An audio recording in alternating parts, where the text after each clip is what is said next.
Have you clicked record? Hello. Hello, Hello, lady. ladies. Hello, everybody. Good And welcome to afternoon. the fourth. A good afternoon.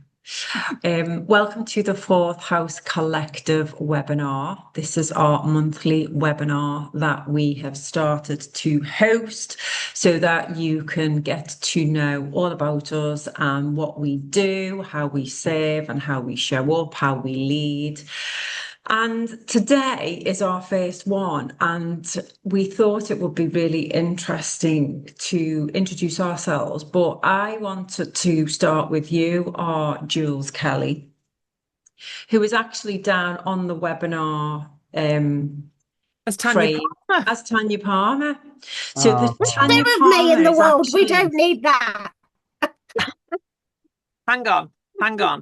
Let me just so as the long. lady with the Why? glasses is actually Jules Kelly. There she is. Ta-da!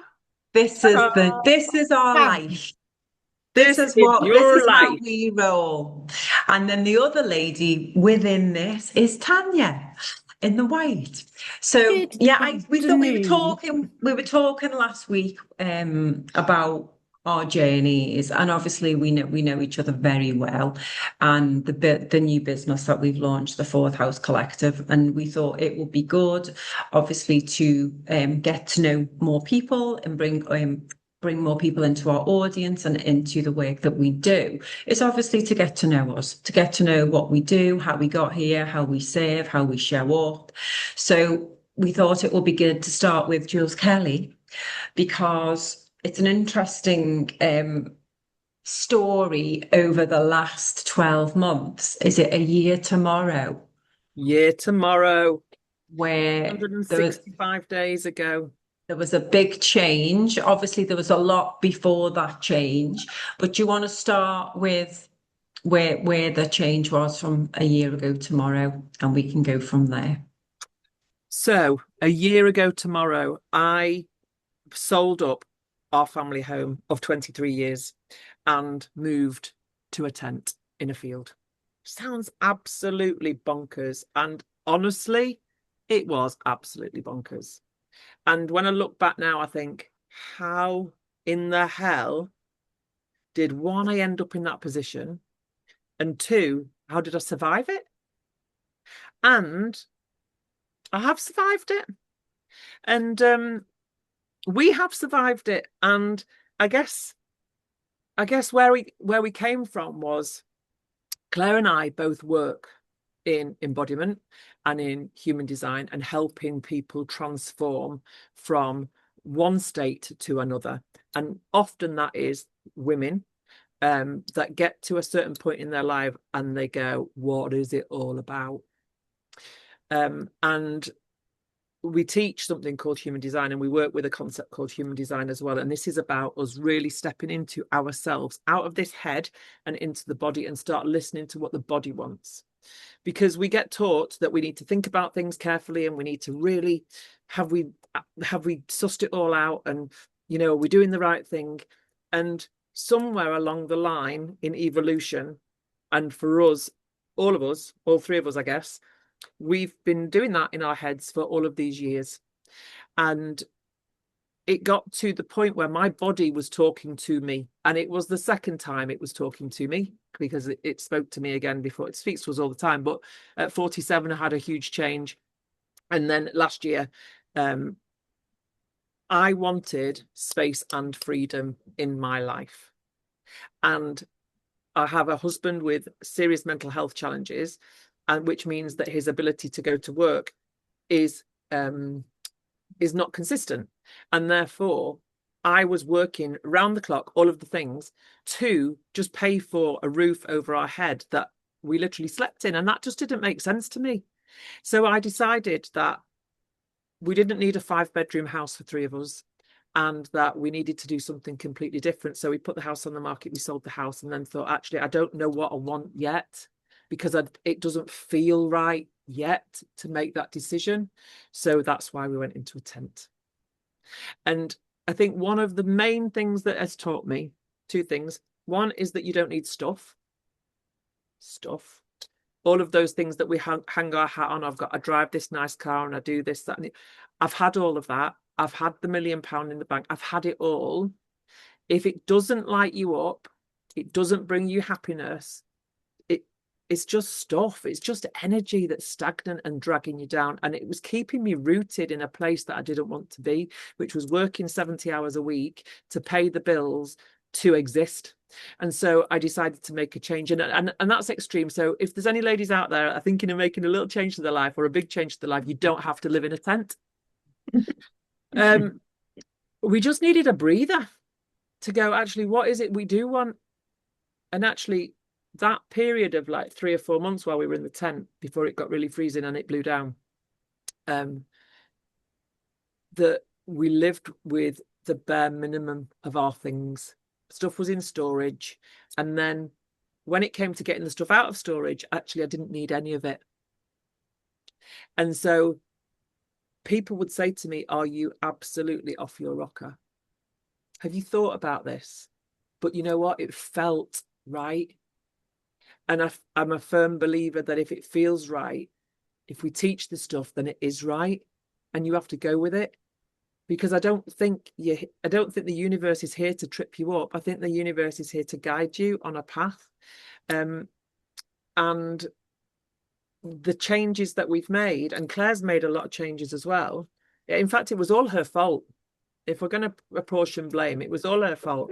No, as I was going We don't live in a blame culture, Jules. No, we don't. No. But Claire, I'll pass on to Claire in a minute. But Claire buggered off to India to do her Kundalini practice, and that was almost like the final bit. Claire's like so bloody brilliant anyway, but she's very spiritual, but she's also very real. And the way that she brings it to life, it's just like brushing your teeth. It's just one of those things that it becomes part of the practice. But by doing that, our energy shifts and our wants and needs change. And so we both literally turned our lives upside down. And actually, I'm still here, and it's good and it's strong, and we teach other people how to do it. You don't need to do it to the extremes that we're doing it. But I guess the things that I've learned is, one, you just need to make the decision. You don't need the whole path ahead of you, because it will show itself if you really listen to your body. Yeah. 1, 2, you don't need stuff. And 3, one of my favorite things that Claire says, you can move, you're not a tree. Love that. Love that. It's a year. And in that year, I've been out to Spain with Claire. Obviously, we've met you. We've met loads of other global women that are pioneers and in what they do. And the 3 of us are here to spearhead this really powerful work that we do. And we are all very different. But one thing that we have got in common is that we're all completely aligned on the vision of what it is that we're creating and how it is we work. Because we do some really deep work, but we also laugh a lot and we have fun. Play is a big part of what we do, and the humour, and it doesn't take away the seriousness of the work that we do. But we are human beings and we are women, and we really need to connect to that feminine energy, to that divine feminine energy, and to include that piece around. You've got the nature side, the protection side, the playful side, the loving side, and also there's the businesswoman side in this day and age, and the career woman. Plenty of archetypes for us to play with. And me and Jules have been working together now for, I think it's about 4 years, but we feel like we've known each other for like lifetimes. And then meeting Tanya just last October feels like we've known Tanya for absolute years, because we connected like so naturally because of that inner wisdom of this is this is a yes, this is a good soul, this is a good business that we want to be able to help more women be able to transform and show up in the world so that the rest of the world can live in peace, in love, and in thriving energy for careers and business and wealth. And it's not just about the money, it's about the whole other aspects, all the other pillars of wellness, and why we've come together with Fourth House Collective. So thank you for sharing that journey with us, Jules. And, you know, whether it's a small change or a big change, like moving into a tent, whether it's, you know, just adding in drinking 2 litres of water every day to your habits, to let's sell your house and everything that you own to move into a tent before you decide what you're doing, everything else in between.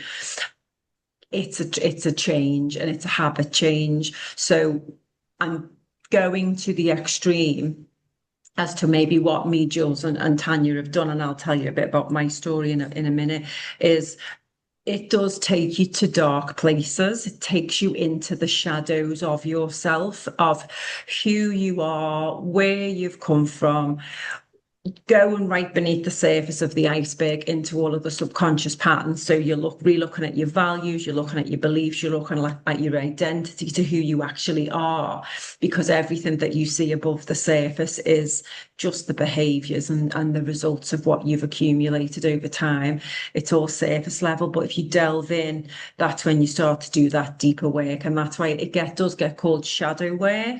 But the shadow work is where all of that can be looked at, it can be felt, and then the changes come from there, and then it comes up to the surface and it shows out in your life. So we're not saying that all of this change is always like, oh my God, it's a walk in the park and it's crystals and it's sunshine and it's bunny rabbits. It's hard.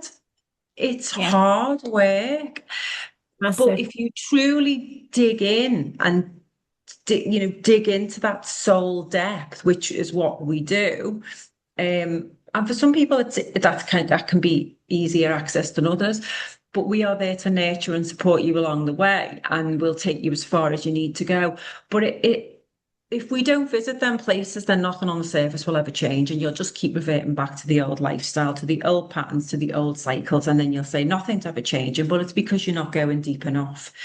And there can be quick changes, and life will always be a journey, and we'll have highs and lows. We have darkness and light. We've got the duality. That's the beauty. You've got your confidence, but you're also afraid. You've got joy, but you've also got sadness. That's the beauty of it all. And that's about embracing all of that instead of trying to be joyful all of the time and trying to be happy when I've got this car, I'll be happy when I've got this partner, I'll be happy when I've got this house. It's, find that now in who you are, because you're already magic, exactly how you are right now today. And you know what, if I listened to myself telling me this 10 years ago, I mean, I've been doing this for 25 years, but really the big work's happened in the last 10. I would have said, oh, shut up, Claire. I'm happy now. I don't need to delve deep into old past shit. And also, Claire, people are scared of doing it. They are frightened of doing the work because they don't want to really know, let's be honest. And I think that that's the big thing, is having you and Jules by their side to help them to do this. I think that's the biggest thing that we can say, that's the work that we do. They've got to make the decision. Yes. Yeah, one of the things, I've worked in the corporate world for like 7,426 years before I did this stuff. Haven't we all, love? Haven't we all? But yeah. I think one of the big things is, like Claire touched on it just before, it's like this mask that we wear. It's like we turn it on. Yeah. I remember when I was 18, I worked at the airport, Manchester Airport, and there was a sign on the door saying, "Smile, you're about to go on stage." And it's literally, that's what, this is what you taught. This is like fundamental beliefs. You're going out in front of people, and then you put on a different persona. And actually, so many women that we work with are bloody amazing, incredible, professional business women. They're doctors, they're lawyers, they're consultants, they're all of the things. And they're also usually juggling about another 40 hats over here. And so that smile on the face. But inside, Mm. Some of them don't Dying. even know that they're dying. Some of them No. don't even know. And Well, they those are, don't know what's going on. They're frightened to have a look because well, it's the all going fact to that go the wrong shoulders, if they go yeah, wrong. Yeah. exactly that. And And actually, it's you know what? Some of it, we say it's hard work, but some of it is just about awareness. mhm. And Mm. it's like that little nugget of, you could give someone a little nugget of information and they go, oh my God, I didn't realize that. And that little nugget can change so much. So, yes, some of the work is hard, but some of it, what do they call it in the business? I ate all of these things, low hanging fruit. But some of it is, some of it we can get and nail quickly. Yeah. Yeah, yeah, And 100%. change can happen quickly as well, can't it? If you Yeah. want it. If you want it to, and you Yeah. embody it and you feel it in the body and you allow the body to be part of the coaching and part of the mentorship, is we teach to come out of this and into the body, because the body is where it is the holistic system, but a lot of us just do the stuff up here. And just going back to Well, your they point, don't know, Tanya, Claire, that it's, yeah, they don't know. They don't yeah, know that this is attached to this. And that's what you guys are brilliant at, is getting people to understand it in layman's terms, not in, and I hate this word, not in the woo-woo. We all need woo-woo in our life, as far as I'm concerned. If I'm happy understanding what goes on in my body and this is attached to it, I want to be woo woo, thank you very much. yeah, I think that people are scared of it, and that's what we hopefully can bring to people, is that I'm not woo woo, you're not woo woo, and Jules definitely ain't woo woo, but we understand what we're talking about, and getting that across to people that have never had these conversations before. yeah. It's a bit scary for them, let's be honest. I mean, I was at an event yesterday and there was a lady sat in the room, all super successful ladies. And we had an amazing speaker who was super spiritual, and it's all about, you've got to feel everything. And I could see this lady that was sat 2 seats away from me, and you could see the fear in her face because she had not a clue what this lady was talking about. And she actually put her, because the lady said any questions, she put her hand up and she went, it's all amazing, but you are scaring me to death because of what you're saying. And she's like, welcome to the world of understanding who we are. And I just thought, oh my God, and this was a 50-year-old lady. And I thought, why does it take us this long to Yeah. understand this and to not know it? Why do we walk around for this long on this earth? Because our Because education system doesn't allow us to think like this. well, our society Well, doesn't. that's We're put I'm into off the my sausage soapbox now. Yeah, no, you're absolutely right. You're absolutely right. And I think another thing that is, it's, if we can do it, anyone can do it, right? Yeah. We've all been there. We've all been those people. I Mhm. think what some people think, especially, and I'm going to maybe put a cat amongst the pigeons here, but people that have got a lot of money generally think that they can outsource a lot of stuff. You can't outsource this work.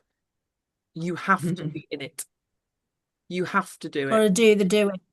You Yeah. got to do the doing. And when Claire and I took our method to clinical trial, and we took 2 people from being classified as disabled to no longer disabled in 12 weeks, they had to work hard. And the first question Can that I we just asked, stop you there? Can I yeah, just stop you there? yeah, Just take credit for that to you two. That's amazing what you did and the work that you are doing. it is amazing. But I think there's no but, it is bloody amazing. And it's available to us all. You just need to know about it.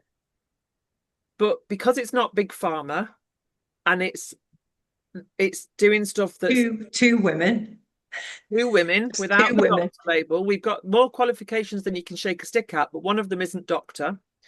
Um, Yeah. but the trial spoke for itself. They said, the Mhm. doctors said that the clinical results were outstanding. Will we do some more? Yes, we'll do lots more, but you'll have to fund it because we funded it all ourselves. Yeah. We don't have the Yeah. funding. Of course you don't. Anyway, so we know that this stuff works. Just taking it back though to explain what the clinical trial for, it was for two people who had fibromyalgia, which is a chronic pain disorder, which Yeah. I think it's 1 in 20. I think it might even be more now. Maybe 1 in 15, 1 in 10 people have globally. Yeah, Um, America's massive. And the word on the street is it's incurable. It's incurable. They don't know cure because they don't actually know what causes it. So my belief, my experience is that I had it for 10 years and I healed myself from it by doing the work. And the work is a two-pronged attack. So you can look after the suit. So if you're watching this and you're thinking, you are a being, a soul living a human experience in a human body, right? This body is the home that you live in. You can't take it for granted. It has to be looked after. You probably spend more on your nails and your hair, the outside, than actually dealing with the inside. All of it matters. The brain, the mental health, the physical health, they're all interconnected. The pain in your shoulder, the pain in your leg, the pain in your hips, they're all linked to something that's emotional. Then you've got, where's the pain come from? Well, the pain's come from, in my belief, unresolved trauma.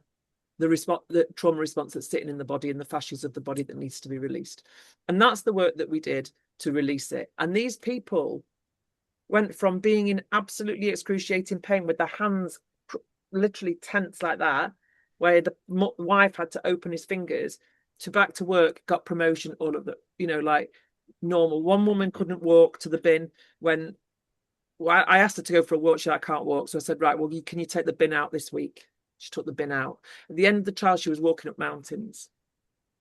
So, but the first question I asked them was, how badly do you want change?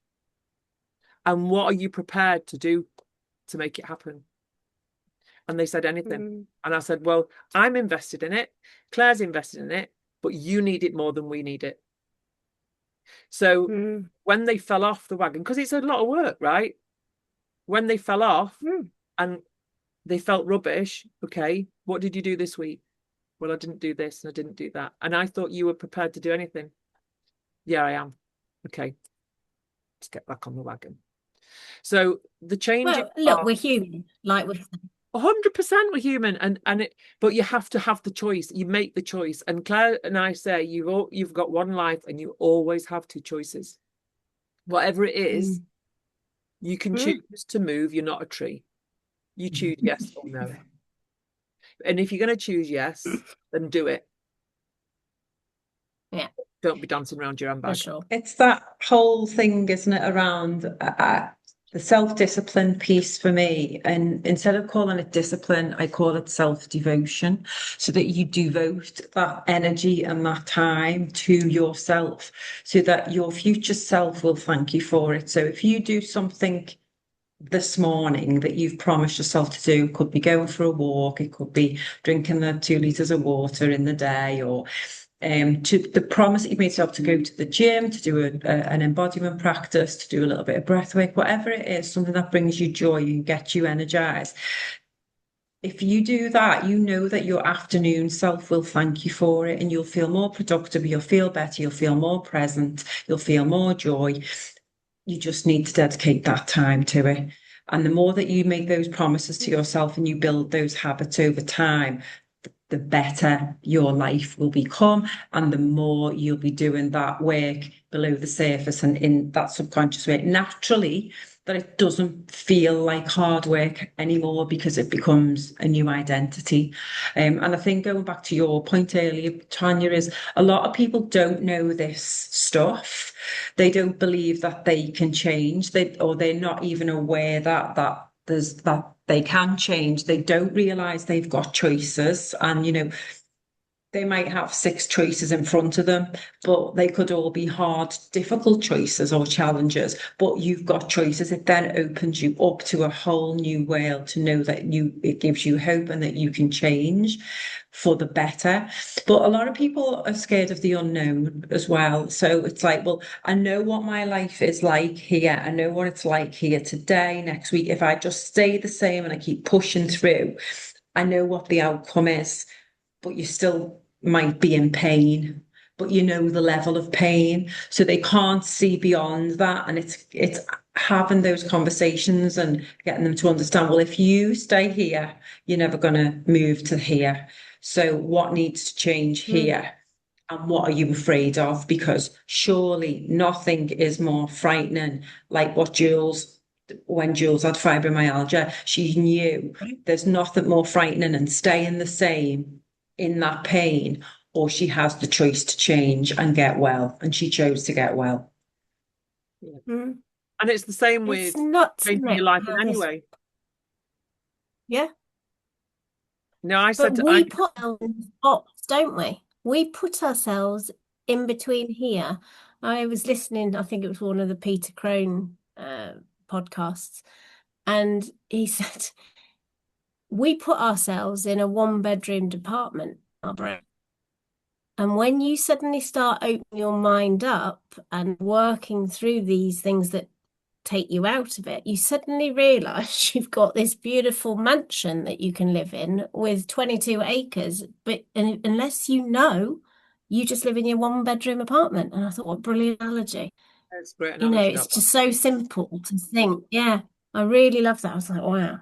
That's one to really, when you start closing down and you think, no, I don't want to live in a one-bedroom apartment. Wouldn't mind living in a one-bedroom apartment because you haven't got to clean anywhere else. But I do think that that's a great way to get you thinking differently. 100%. And just little thing, a lot of the ladies that we work with, I would say, are between 45 and above. They've done all the thing. They've done the career. They've got all the accolades. They've done it all. But what? There's got to be more. There's got to be more to it than this. Like I was speaking to my son the other day and I'm thinking he's 25 and thinking he's got another 40 years before retirement. And I'm thinking, are you going to?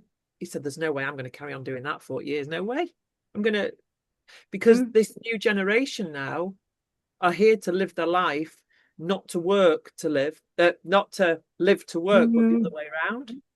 Whereas we were always brought up, you go to school, you work hard, you get the qualifications, you go and get the job. And I think one of the big things that hit me, so I was 47 when was my crossroads. I was 47. And I sat there and I thought, how on earth have I got here? Like with intention. Or have I just been swept along with it?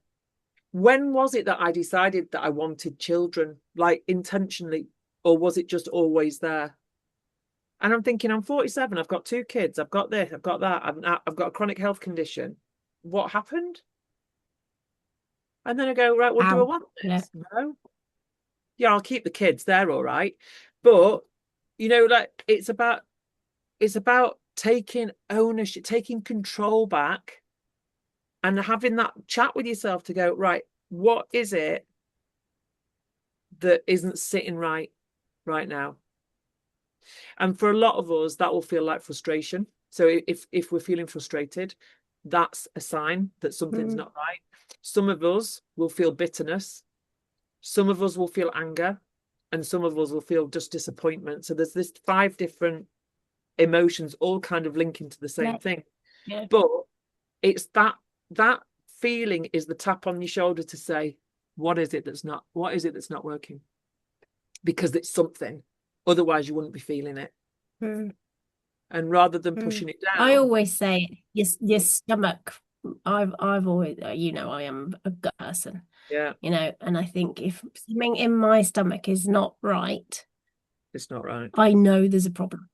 Yeah. And I didn't know that until I did the work and understood that your body tells you a lot more than your head will ever tell you. And that's where you suddenly go, ooh. But I didn't know that until I was 50 and I lost my mum and dad within 6 months of each other. And then I had to go to work on myself because I could not function. And I was like, what the hell? Because I'm the capable one. I'm the one that does everything. And I did it for everybody else. Never in a million years did I think that this was worth looking after. Yeah. Who teaches us that? It's crazy. And as women, we are very good at being the strong one, the capable one. And we're the ones that need the help, but nobody looks at us and thinks she needs help because we don't show it. We're carrying the biggest load, and you think, who looks after us? Who do we go Yeah. to? And We don't, that's because luckily we we have don't one cry another. out. But what We you're do, yeah. describing there is a lot like a lot of our clients, and that's living in we talk about archetypes, we talk about the warrior woman. So we're like with the warrior, we can do it all because we've been told we can do it all. It's a badge of honor. But actually, And we do, how many Jules. of us, yeah, but it's and of course, so we talk about masculine and feminine energy, and because we work with a lot of capable women, they're spending a lot of time in the masculine energy. It's not a bad thing. The masculine energy is the get shit done energy. And a lot of us need to have that, otherwise we won't be getting anywhere. But what we don't do well is the receiving. It's the queen energy, which is to let people look after us because we never have. So I call it the first out the taxi, last at the bar. There's always them type that do it, like that they're happy to live in that space the whole time. But it's about balance. It's about going, actually, no, you can cook me dinner tonight. That would be lovely. Thank you very much. Rather than going, no, I'll do it. I always do it. Or you go for coffee with someone and they say, I'll get this. Rather than like, it's one of the things that I learned. I always like, I'll get this. I'll get this. And you go, thank you. That's very kind. Really uncomfortable to start with. But the more you open up that energy, the more other things come to you because you're allowing it.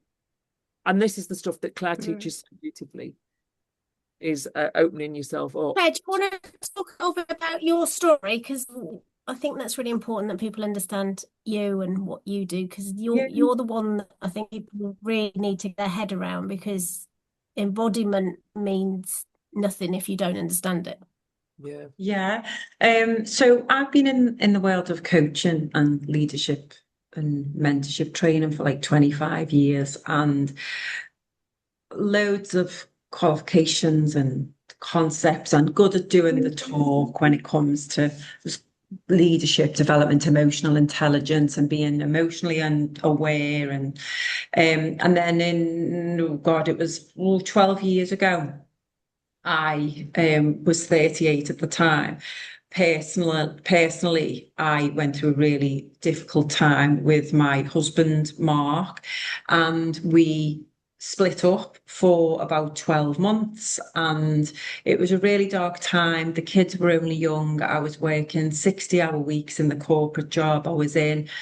And I got to that point where it just literally was the hit rock bottom point, which not everyone really needs to get to. Where you have that realization of actually in the identity crisis of who am I? What am I doing? How did I get here? What's going on with my relationship with my husband? And how have I missed everything? What's going on? And so I did crash and burn. I questioned everything, and I had all of the tools that I would help clients with. But I didn't realize they just went by the wayside while I just fell into an emotional, going into the depths of it, as I call it, in the mud. You're literally in the darkness, in the mud of feeling guilt, feeling shame, feeling anger, feeling bitterness, then going back into denial.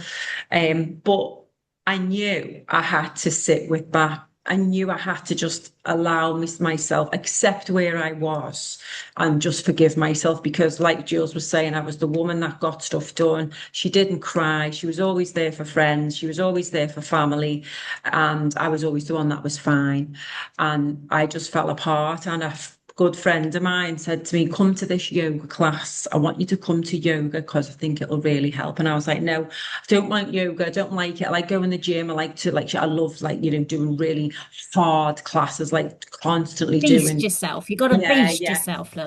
I have to be the best in the class and get really pump the iron and get sweaty and all of that. And I was like, no, it's too slow for me. She went, Claire, I really think you'll benefit. So I went and I cried my eyes out for the whole session.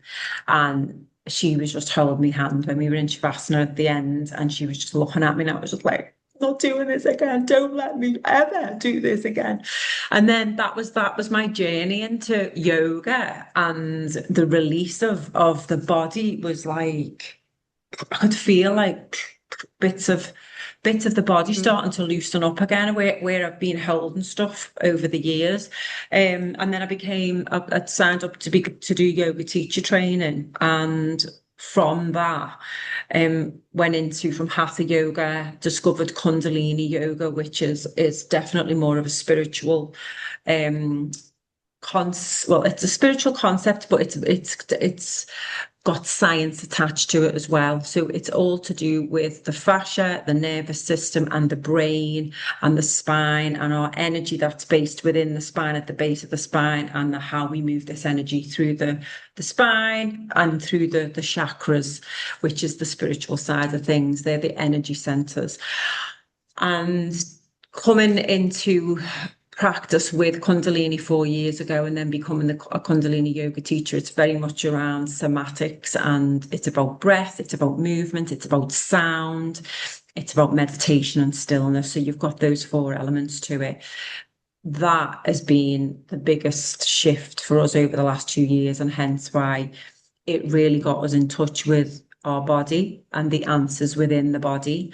My answers are within the sacral, so within, but just below the navel center. It's about listening to that, listening to the intuition, and making decisions from there instead of the head.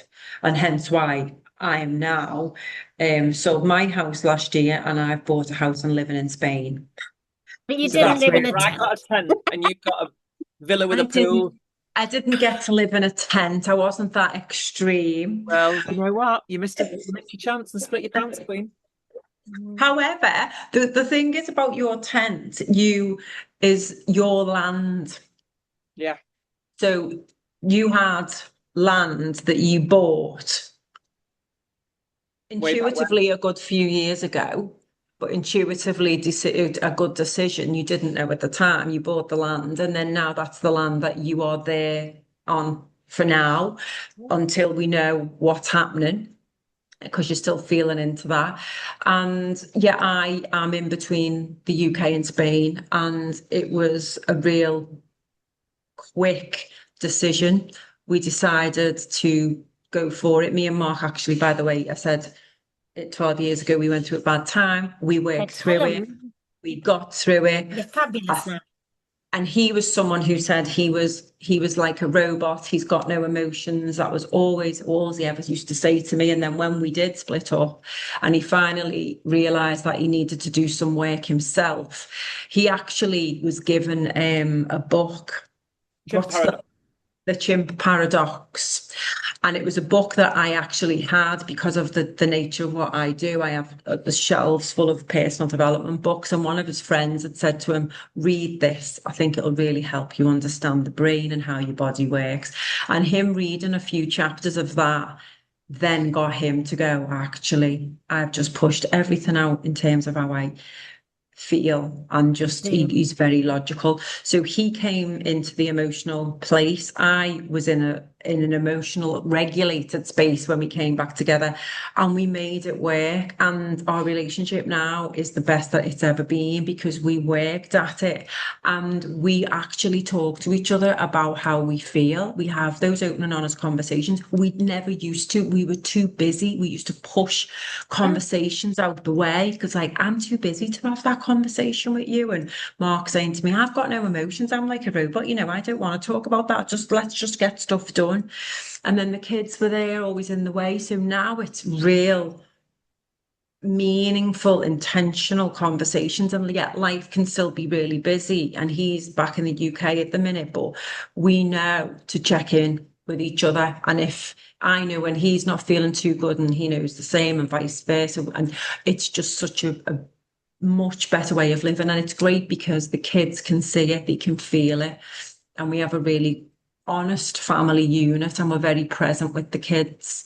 And I'm so glad that we get to do this work, because if I didn't fall into this work 25 years ago, I was a completely different person. I was an absolute crank, very unaware, very in victim, but people pleaser, no boundaries. But I was a mess. I was an absolute mess. And I understand why, because I've obviously delved into it. And I'm so grateful for this work and for the people that I've worked with and for I've got a everything. bit of It's a the blessings are in the controversial lessons. question. Can I, Yes. because I harp on, and I will tell the audience little bit about me in a minute. I harp on about, why can't we get this into schools? Why can't we get this talked about? Then I think of me at 14. Would I have listened to this at 14? Absolutely no way, because I was busy bunking off school and, doing what 14-year-old girls do. So would we be ready, I think is what I'm asking. Do you have to be a certain age to be able to deal with, or do you have to go through the shit to be able to know that you need to do the work? No, you can shortcut all of that shit out of your life. So Claire and I are both mums. We've both got kids, and the work that we do and the way that we parent has changed massively through the knowledge that we've got. And what one of my biggest aims was when I got well was that I didn't want people to have to wait till they were like 47 or like you 50 or like Claire 40 to make these changes. Is about understanding who you are in this holistic version of you. So my daughter's just 20. The last 5 years have been bloody hard work. Claire's going through it with hers as well. And but do you know what? I'm so proud of her because she's one of the 11% of the population that isn't here to be told what to do. She's here to lead. But in our society, we're here to follow. The system is set up for us to be sheep, to be followed. Correct. So actually, she's not a sheep. They don't want us. Yeah, and actually they get labelled with disinterested or that there's. I remember going to one of her first parents' evening at school. She said, "Well, she's zoning out." And I say, "What are you teaching her?" She said, "The Tudors." I said, "Well, I'd bloody zone out at age 6 looking at the Tudors. She's dressed like a bleeding unicorn. Like, come on." And so I challenged it that. And then she said, "But we've got a lot of boys in our class." I said, "Well, funnily enough, Gracie's not one of them. She's not." So it's about treating them as the individual amazing people that they are and actually accentuating the positives and make them understand what their gifts are early on. And actually, if you can get that into primary school. But does this country even have an inkling? If we stood in front of, that's my... No, we've got to get it into the kids, but how? That's my thing. And this is what we were talking about this event. Through their mums is the way. And one of our clients, she came to us, she came from the corporate world, she was burnt out, she was trying to be the mum, she was trying to do all of the things. And actually, she came to us because she wanted to be a better mum. And she had disconnection with her kids. And within about 3 weeks, there was a massive shift. Her work results went up. Her connection with her kids went up. She's then taught the kids this stuff. And actually, she's now writing a series of books for children and for the parents so that they can step into this stuff. So there is a change coming. There's a paradigm shift coming 2027. And if the mums can know about it, and we do this with our the charity work that Claire and I work in, by helping the mums, the ripple effect. It's not even just mums, it's women, because we mainly work with them. It's women because women are in that caring capacity, aren't they? So you don't physically have to be a mum. We all have someone to care for, don't we? So it's like we teach these women to be able to be protectors, nurturers, to also really nourish their bodies and look after themselves so that they're then able to look after others in the tribe. And the community for women is huge because we all need each other and we hold each other up. You know, when one of us is down and less energy, then the others will pick up. And that's how in the past women used to live. They used to live in communities and support each other. So even the women that didn't necessarily have their own children, they would still be part of that community and support, and everyone would work together. And I feel like that's what we need to get back to, is more of that. Everyone that no, you talk to with that works around young children say, why is this stuff not in schools? And we have got people trying, but we've got this a government, and we've got what do they call it, the curriculum, and they've still got to learn about shit that they'll never use in their whole lives. This has got to change. it's 200 years old. Yeah, What these kids are still being taught today, it's yeah. flipping ridiculous. Different devastated. times, isn't it? We are Different working times. with a guy. We're just waiting for that to happen, aren't we, Claire? Yeah. In Liverpool, around getting it into schools, and actually he's started working in schools for, was it sight visually impaired? Yes, yeah, visually And impaired the schools, and result, they're doing their own curriculum, and it includes all of this type of stuff. and they're doing brilliantly. But it's like starting in a niche, but it needs to be rolled out. Like we've got all of these different labels that we use. We've got ADHD, we've got neurodiversity, and we've got all of this. For us, it's just this is who people are. Yeah. It's part of their Yeah. essence. Yeah. But the challenge isn't them. The challenge is the system. Yeah, absolutely, because they don't fit in the box. I never fitted in the box, and I never want to now. But I've tried really hard for a long time, and I was like, this is absolute rubbish. If this is life, I ain't doing it. And that comes with age, but you can teach it. So with Gracie, it's almost like she's such a brilliant teacher for me. She's such a brilliant teacher. So she had somebody let her down the other day, and she went, I'm not sweating about it. I'm going to say my piece, and then I'm going to move on, because I haven't got the energy to carry that stuff around with me. Now that's emotional maturity. Massive for that age. Exactly. Yeah. So, but that's because she knows who she is. She knows she's not here to fit in. She knows that her voice is hers, and she's allowed to have her own voice, and what she says and her truth is her truth, and that's absolutely fine. But we're not all taught that. So when you say, can it be taught younger? Yes, I think it can, and I think, Claire, you'll probably agree. Yeah, 100% agree. It's about getting them to understand who they are. And also for me, one of my biggest things is for them to understand that if they can serve others, that will really help them feel more connected. Because I feel like in today's world, there's a lot of people getting into self-development, and it's all of the stuff that we teach around boundaries and making sure that you look after yourself. But then it can go the other way, where there's a lot of people teaching it. So everybody's got boundaries, everybody's speaking the truth, because everyone's gone so within on themselves that it's like, be yourself, do the self-care, but also how are you going to serve others? Because that's part of what connects you with human beings and helps you to live your purpose, by sharing your gifts and serving others with it. So I'm in that place with my kids at the minute, because, well, one of them, because I'm trying to say this in a nice way. He's very entitled right now. But I see his gifts, and I absolutely love him. And we've had some really honest conversations the last couple of days, and they ended quite well. And I'm just watching this space with him. But I just said to him, please look at what your gifts are and how you can share them with others, because it's not all about you, what you can take. So he's like, yeah, okay.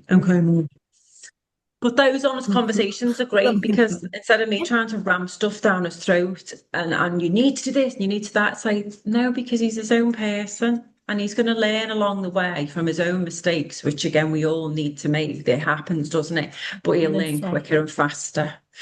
And what about you then, Tanya? If you can tell us about your own story. Well, first of all, I met these two. Well, I met you first, Claire, at the LLC event in Spain last year, didn't we? And then we just clicked. And then we met the beautiful Jules. I think I just met you online to start with, Jules, because you were in the UK, weren't you? Yeah. And I'd always wanted to, since I've had to do what I've done, I don't want anyone to have to go through what I went through. One alone. And I then died suddenly within 6 months. Not suddenly, Mum we knew was going, but Dad was sudden, very sudden, 6 months nearly to the day of Mum. So all of a sudden, my whole life that I was thinking I was nicely going along with stopped. I was back living on my own completely with a dog which I adored, but I was tied because I couldn't do anything work wise, and it was horrific, and I was carrying everything in terms of all the sorting out of what you have to do when you lose people like your parents. Okay, we hadn't got a house to sell, we'd already done that, but it was a lot, and I just thought I just went into survival, absolute survival mode. I had no clue that I was doing it. And I still, to this day, I'm 4 years on, as you know, still to this day, I cannot shift the grief out of me because I can't go deep enough still because I know that that work needs to be done. But I've done an awful lot of work for the last 4 years on myself. And I've got to a point now where I'm like, okay, I don't want anyone to have to go through what I've just been through, but I don't have the qualifications that you guys do. And when I met you, Claire, I was like, I absolutely love this soul because I'm brilliant at doing the what I call the front facing stuff. And the get you excited or get you thinking about because let's face it, people don't know they need us. That's the Yes. issue. If I'd have listened to you on this, maybe, but I wouldn't know that I need that work done because I'm all right as far as I'm concerned. I'm coping and I'm doing all the stuff because that's what we do. Uh, and then I kind of went, okay, I really want to help people and I know I can get them into what I do, but I can't deliver that deep work because that's not my bag. And then when I met you two, I was like, they're going to be the most amazing delivery partners for this coaching business. And that's when we said, right, let's have this conversation. And that's where the fourth house came from, wasn't it? Because I just said, I can do this bit, but I can't do the deep work with them. And that's where the skills that we all have are so complementary. They come in, they work with you two to start with, and they do need to be broken, and put back together because that's what the deep work is. But then when they're ready to come back out and be a flower again, then they can come and have a conversation. And then we start to look at future and what that looks like, and our two avatars that we obviously work with are the entrepreneur, million miles an hour, capable, successful, done all the stuff, still not happy. Still their gut telling them because they don't know what makes them happy, but they're just doing it. Or the corporate earning a fortune, completely burnt out, kind of looks at her life and goes, don't like my job anymore, don't like my husband, don't really like my kids, but they've gone, so it's okay. And that's where we are, and that's why I'm saying this sphere, there's so much that goes on in a woman's life from 45 to however, and then we have the delightful menopause that comes and whacks us on the head. How much more can we do? And you kind of go, actually, there is a space for this, but you got to know that you got to do the work. And that's where I think a lot of people get fearful is, I thought, oh, I'll just do a bit of meditation. I've learned that on YouTube. Yeah, I'll be fine. No, absolute rubbish. You need qualified people to help you to do it, and that's where we come in. So, and that's why I wanted to do this because I absolutely don't want to have women go through what I've gone through on their own because it was tough. There were days that I was like, what the hell, but and I'm a doer because we all are. So for me to sit and do nothing, oh my life, that was the biggest painful lesson I've ever had to learn, that it's okay to sit. I mean, I literally used to have to put a timer on and go, you are not allowed to get off the sofa until you've sat with yourself with nothing on, no, no noise, no distraction. It was the Can I ask weirdest you a thing. question? Yeah. Tanya, when you say you've done the work, you've done a level of work. Yes. What what was the fear or did you have fear at that point about stepping in, or did you not almost not have courage to? And then the next part of the question is, I've not been able to shift that grief yet, and I've not got there. Is there a fear there? Do you know what I think it is with me? And I think this is where I know the next piece of work now is because I've been such a brick of not letting anything in, because that's how I coped. Yeah. That I didn't even know that I wasn't feeling anything. That's so normal. I didn't know that I was like, what do you mean? What do you mean feeling? I've not got time. I've got to sort this out. Yeah, I was like, fear. Well, no, I'm not scared because I just do it. Emotion of, but I wasn't enjoying anything either. I was doing the stuff, but I was like, I'm not, there's no feel. And the only time I ever felt anything was dog. That was the only feel I could tell you I had, because I absolutely adored him. I still do. He's in Spain though at the moment. But that was my only, because I'd shut it all down because I knew I'd got to cope. And that's this where is a what lot we of us do. get. That's what we do as women, because if you look at a real raw wild woman, she is there to be fully loved, to be fully, expressed, to be nurtured, to care, to be cared for. And there's so many of us who have just literally just, it's like what our other business partner calls it, we armor ourselves up. So we put all our armor on to protect ourselves, and what we have to do is take the armor off and just de-armor ourselves so that we can come back to that true essence of who we naturally are. And that is feeling all of the feels. So feeling darkness, feeling light, feeling joy, feeling sadness, and knowing that you can feel both at the same time. Because I think a lot of people will say, well, I feel really, really sad and I can't really get out of it. But then you could look at your dog within the space of 2 seconds and feel a pang of joy. You can have both at the same time, rather than, and this is where the system again, where they work with medication, and I'm not saying medication does not help people, because again, it's needed, but for some people it's not needed, and it numbs people out from feeling. And that's where, when we learn to be able to express and feel, that's the opposite of depression, is expression. So we can express, we talk, we move, we create the day, instead of being in that place of My shut biggest down, thing to closing learn down. was breath. Yeah. I didn't, who knew? Who knew that if you learnt to breathe a different way, your whole thinking, your body. I was like, what do you mean? Do the box. I was like, this is rubbish, absolute rubbish. And of course, all of a sudden, I was like, feel Because really different.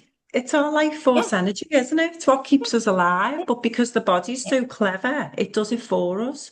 So we become unconscious of it. And then the more conscious that we become, the more we can then, it puts us into rest, or it takes us out of rest. So it's amazing, all of the different types of breath work that we can do to change our state. It's huge. Powerful, powerful stuff. And the numbing out thing that you talk about, not feeling anything, and you didn't really know you weren't feeling anything, is when you realize that you're not feeling anything, that's like numbed out. And that's your nervous system's way of going, enough. Let's just keep her heart pumping. Let's just keep her lungs going. Let's keep her breathing. But apart from that, that's it. Because the nervous she doesn't system need is anything just else. Yeah, done. yeah, yeah. And to have that emotion, to feel that emotion, it's like, nah, she can't cope with that. No. So let's do nothing. It's protecting me. I know that. And I know that, I mean, there is huge work to do. We have work to do. You have a project in We're ready your for you, business kid. We're partner. ready You for know you. that. Yeah, we're ready But for you. You know let's what? just Most of get it, you know summary. what? Sometimes you say it's big work, and what might be big work to you might be not so big to someone Yeah. else, or what might be, not much to you might be massive to someone else. So, and again, it's just being open for it all and being ready for it all, and know that You are held and it's in a safe. When we say, I hate that Oh, term, safe space. It's a safe Safe space. space. Safe man. It's a safe space, but it's a space that you'll feel safe enough in to Brave. go to the two. next level. It's like a safe slash brave space because we want you to feel safe in terms of let's challenge, let's bring you out your comfort zone, not take you into the panic zone, but let's take you out of the comfort zone because nothing changes there. But you'll feel safe enough that you can open up and do the whatever it is the work entails. Well, ladies, it's been That was our emotional virgin trip out. for an hour. Thank you for that. Thank you both for Uh, making it interesting and playful as usual. I was going to say at the end that we've got our masterclass, 5-day masterclass challenge. We can put the link up with this webinar and share it with everybody. And then that can be the beginning of, you can either book in a call with us if you would like to have a connection call with us to see how we can help you. And you can also do the 5-day challenge, which covers through the 5 pillars and brings you into that awareness around all aspects of life. You'll rate yourself in the life redesign quiz. We look at your mindset, we look at your embodiment and how you can begin to come into the body with some breathwork exercises. And then we do a bit on the wealth side of things with Tanya. So that is there for you as well. And yeah, if you want to connect, feel free to connect with us. We're waiting for you, ladies. We're waiting and we're ready. well, yeah, we are indeed. Ladies, it's been lovely. I always love spending time with you. Just wish we were in the same room or country even, but we're We not. will So be soon. have a lovely evening, everybody. Lovely to see you all. We will be doing it all again in a month's time. If you want to come back and join us, we would love to see you. Have a good evening. Have you? Bye, guys. Bye. Bye, bye, bye.